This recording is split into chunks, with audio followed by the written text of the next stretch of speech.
China's record heat wave might go on for the next couple of weeks, but it will be ingrained in people's minds for decades to come. August in China has never looked like this. Shrinking rivers, dry riverbeds, fish carcasses.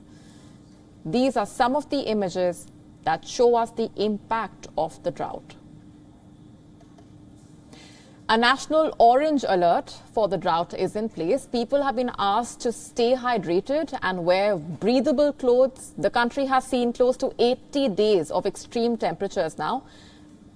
The government says the weather catastrophe has caused direct economic losses of around $400 million and affected 5.5 million people. China is also on track to miss its 5.5% growth target for the year. Its economic growth has slowed to 0.4% since the heat wave started. China is the world's second largest economy. It is bound to have a ripple effect the world over. China is also home to many crucial trade routes. Asia's longest and the world's third largest river, the Yangtze, is a vital waterway for cargo ships. But with the river's cracked bed exposed, some shipment ways have been closed. Many commodities rely on this path, and a break in their supply chain will push the costs higher. And coming to the Sichuan province, which used to be hailed as a success story by the climate activists, the province rejected coal power and got 80% of its electricity from hydropower plants, but not anymore. With the water levels so low and electricity demand skyrocketing, the region has fired up its coal power plants again. Thousands of factories have been partially asked to shut down.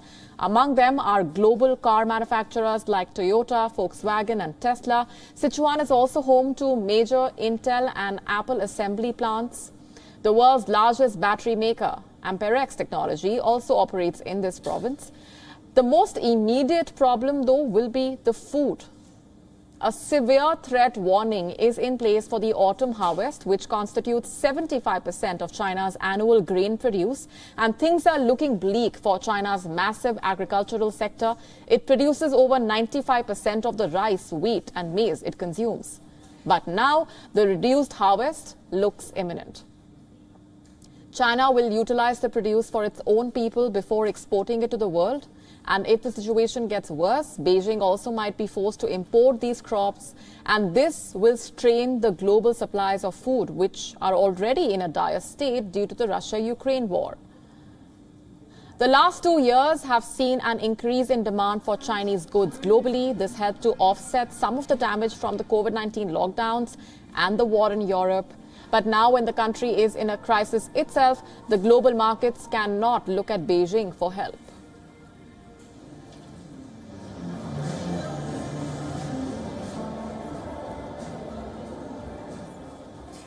For more on this, with us from the broadcast is Swain Vidal, who is a former director of United Nations Environment. Thanks very much for being here on the broadcast. If you can help us better understand the impact of China's drought at a time when the world is already reeling under the Russia-Ukraine war, and your assessment of what things are looking like on the ground in the country. Yes, if we relate this to climate change, the war in Ukraine has resulted in a power shortage, so that Europe is boosting up coal production. The same we see now in China. When you have the drought, the rivers are shrinking, and the hydropower production is also shrinking, which in a way contributes now with 18% of the power in China.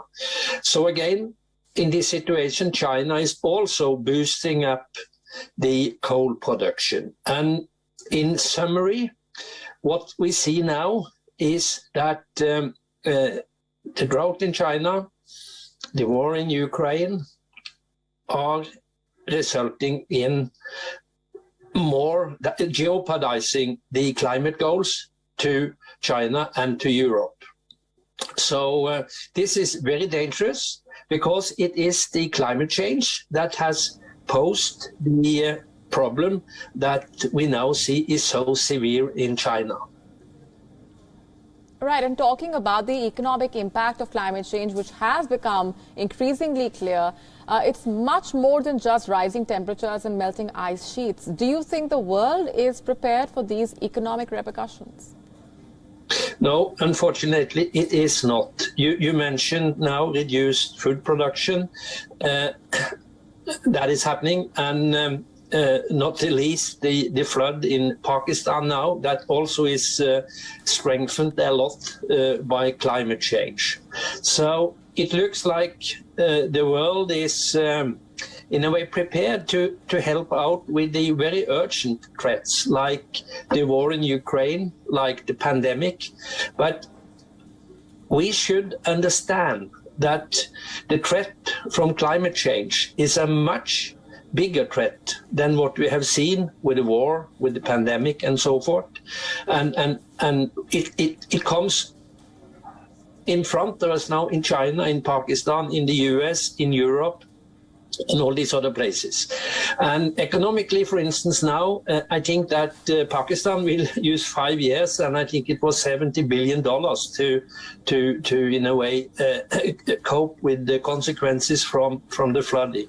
So what we will see in the future now, because we don't manage to reduce emissions. The big picture is that we need to reduce emissions with 50% in this decade, and in the same period, we need to increase renewable energy production with 3 or 4 times.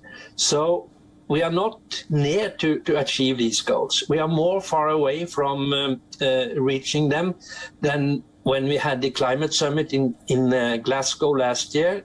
And I think that this will be a very, very big issue on this year's summit in Egypt.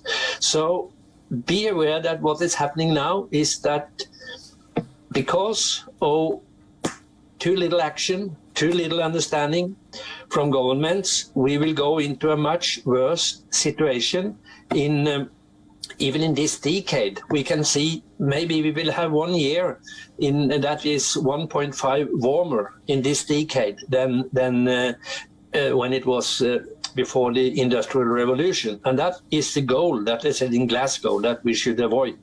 So it looks now with the trend that we will have between 3 and 4 centigrades warming by this century if we don't do anything fast, and it doesn't look like we do this.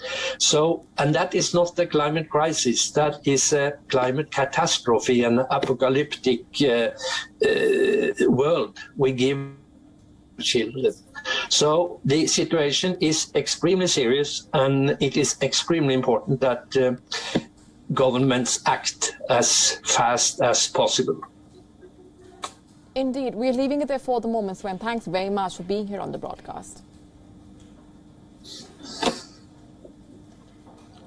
WION now available in your country. Download the app now. Get all the news on the move.